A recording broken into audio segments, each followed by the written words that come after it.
Hi there, everyone.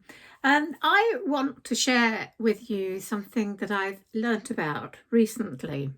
One of my lovely subscribers took the trouble to write to me recently and asked if I had heard about nervous system dysregulation. And actually, I hadn't. She recommended a book that she says has helped her enormously with her chronic fatigue syndrome. This book, I immediately went and ordered this so that I could have a look for myself and also share it with you. It's called Heal Your Nervous System. It's by Dr. Linnea Pasala. The subtitle is The 5-Stage Plan to Reverse Nervous System Dysregulation. Sorry, here's my little dog. She hears me talking and she always wants to come and join in. So her name is Tilly. So when I looked up about this, it got me really, really interested. And I thought I really want to find out more about this for two reasons. Partly personally, because although through lots of other strategies, I have recovered around 90% from chronic fatigue. Yes, I have, from chronic fatigue syndrome. I still do have a tendency for the occasional crash or times when I can't sleep very well, and that impacts my working day. So there's still a little bit sticking around. And when I looked into this nervous system dysregulation and this book on how to heal that, I thought, well, perhaps this might provide the last piece of the jigsaw for me. And also, if it really works and I really like the look of it, I want to share it with you. Basically, if you've not heard of nervous system dysregulation, it's kind of fairly obvious. It's the fact that your nervous system has got kind of out of balance. And this, when your nervous system is out of balance or dysregulated, it creates many chronic conditions, including chronic fatigue syndrome, fibromyalgia, irritable bowel syndrome, which often comes with chronic fatigue. I have to say, I've only gone so far with this book. I've read all the sort of preceding chapters, which explains the biology and the research behind this.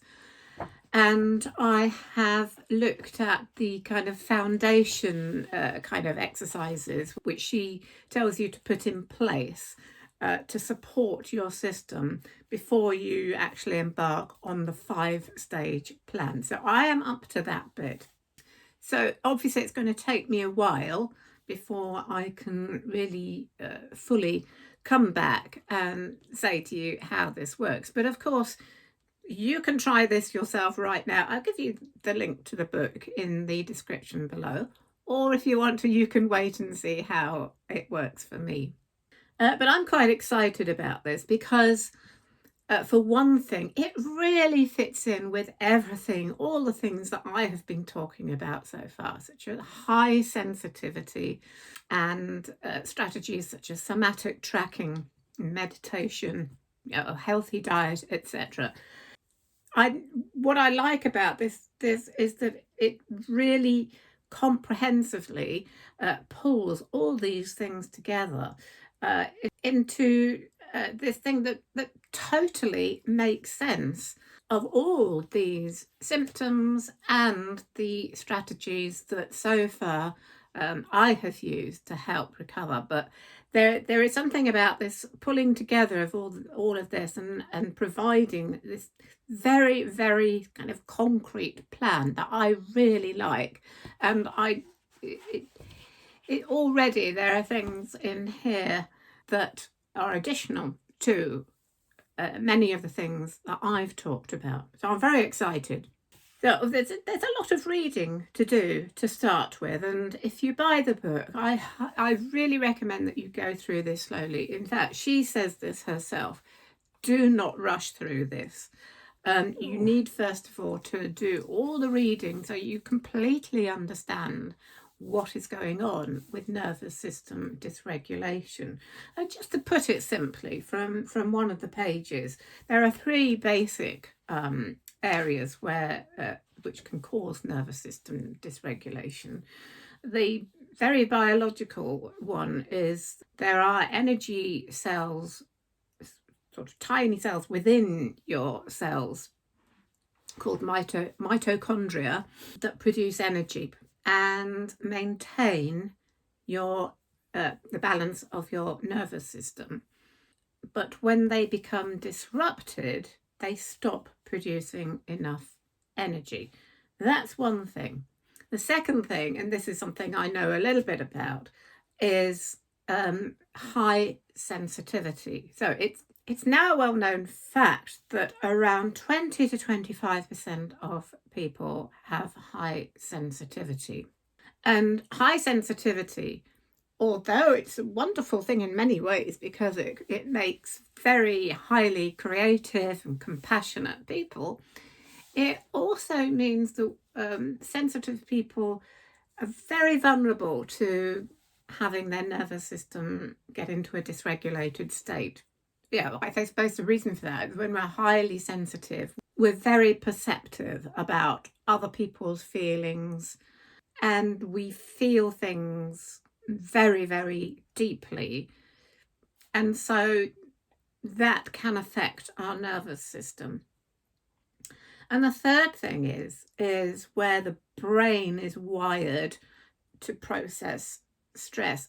People process stress in different ways. Some people are able to cope with stress more readily than others. And very often people who have had perhaps a very traumatic childhood or distressing experiences throughout life have not really been taught really how to deal with their stress, and so tend to respond to stress in a way that is more disruptive to the nervous system.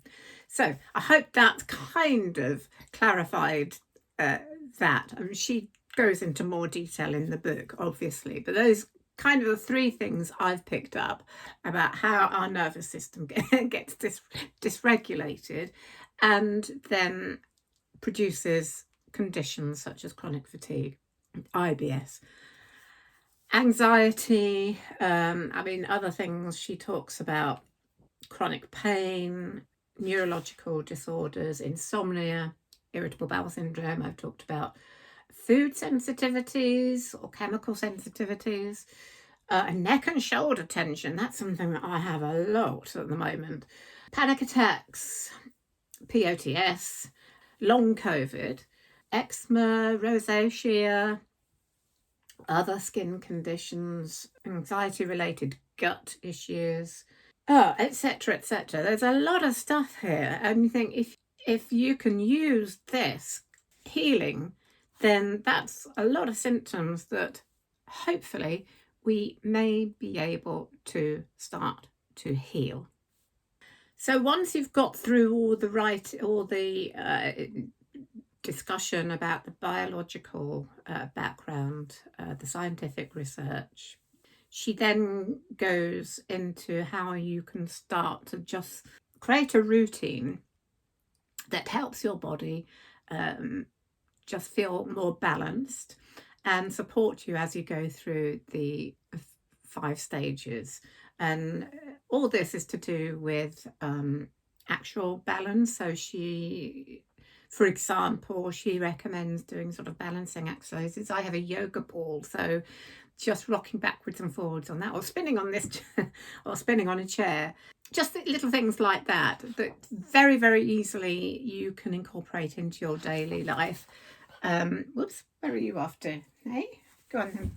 And also sensory things and massage, a lot of sensory input that you just need to sort of start being aware of. So that's basically the foundation to start with before doing the 5 stages. And it's really important that you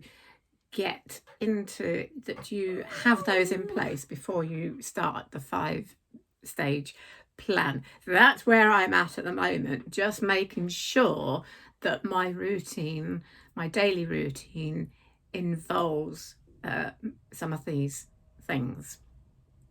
And once I feel that they've become part of my routine, then I move on to the 5-stage plan. So I'm quite excited about that.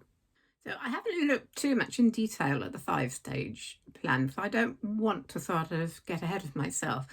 But looking at the chapters, the 5-stage plan, first of all, involves awareness. That's one of the things I talk about in my own course on Udemy. It's the importance of being aware, recognizing your own patterns, etc. So that's part 1 of her 5-stage plan. The second stage is regulation, building agency through embodied safety. And that sounds good because that sounds like it relates to the kind of exercises I've talked about, such as somatic tracking, which help your brain realize that you are safe. And because it's fear that often keeps our condition chronic. And then stage 3 is restoration, rebuilding nervous system flexibility. And then stage 4, connection, repairing bonds and cultivating kinship. So that sounds interesting. And then stage 5 is expansion, growing your capacity. And then she continues to talk about your ongoing practice, building a coherent life narrative. Then the last one, flourishing like the fern, adapting amid challenges and inspiring others. Well, I'm already trying to do that, but I'm always a person that tends to get a bit ahead of myself. Anyway, so if you want to try the book for yourself, as I say, there are links in the description. But if you want to wait and see what I think about it, when I've gone through some of the stages, I will come back and review this book again, tell you how I am getting on. It's not a quick fix. It never is.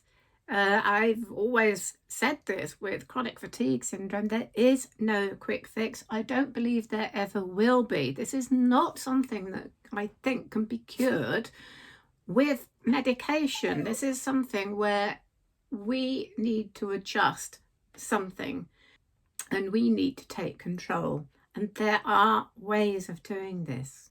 So if you do get the book, if you want to look into this, it's really, really important that you do it with some patience. And I know that's not always easy, but I think if you go into it with the expectation that this could take months to go through, you'll find it more effective than if you try to rush at it.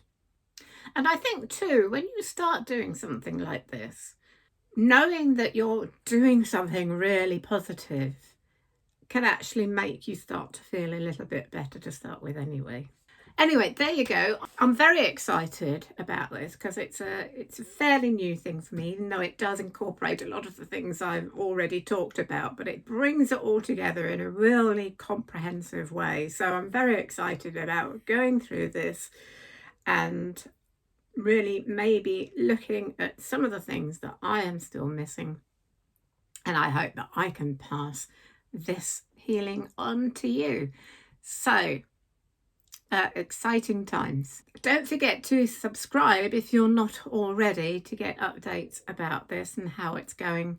And I will speak to you again very soon. Bye for now.